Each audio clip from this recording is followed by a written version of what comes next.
Тодоровска, од таму ја имаме во живо. Весна, каква е ситуацијата пред собранието и кои се пораките што ги испратија присутните? Малку овде пред собранието заврши протестот на граѓанската иницијатива Македонија бойкотирам. Последен во редот на говорници беше Тодор Петров. Тој упати неколку пораки од овде од говорницата пред на собраните граѓани. Рече една од првото барање оставка на владата, второто барање е распуштање на собранието, третото барање е предвремени парламентарни избори и техничка влада. Тој рече дека веќе поднеле кривични пријави против премиерот Зоран Заев и министерот за надворешни работи Никола Димитров, но кривични пријави поднеле и против сите оние 80 народни избраници кои гласа за уставните измени. Исто така Петров побара итно запирање на уставните измени овде во собранието, во спротивно со денови ќе бидат блокирани сите сообраќајници, барем така најави. Инаку во редот на говорниците беше и поранешната пратеничка Солза Грчева, која е сега дел од оваа граѓанска иницијатива Македонија бойкотирам.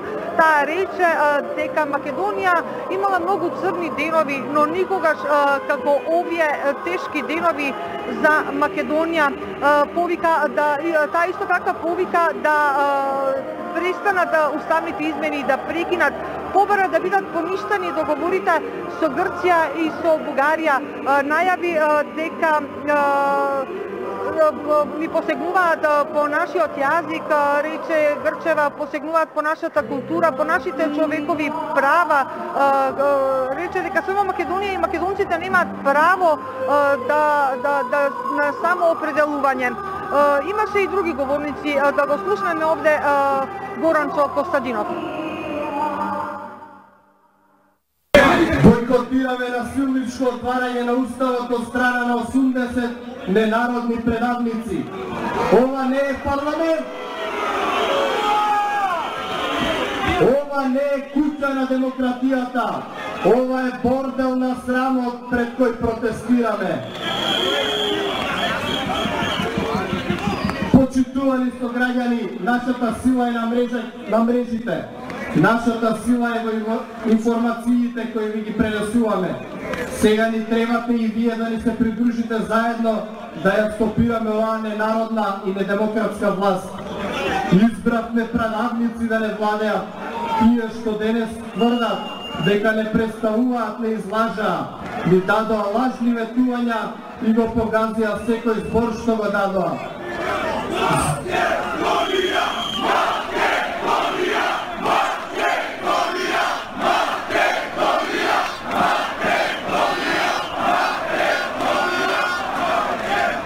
Злото и корупцијата со нив само се зголеми и мултиплицира. Имаме право на самоодбрана, имаме основно човеково право да си го браниме тоа право и да постоиме. Ова е поголемо од партиската политика. Ова е за да се поврати старата слава. Ова е за да се спаси нашата земја и нашиот народ од тие што не мислат зло. Ова е за да се зачува нашата република.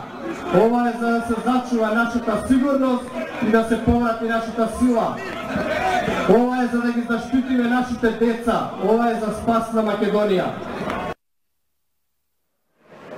Да, така говореше Костовски, инаку еден од говорниците и беше актерката Арна Шијак. Таа рече дека нелегитимниот референдум на 30 септември ги обединила сите македонци. Инаку оперскиот пејач Игор Дурловски веднаш на почетокот на протестот ја отпеа химната.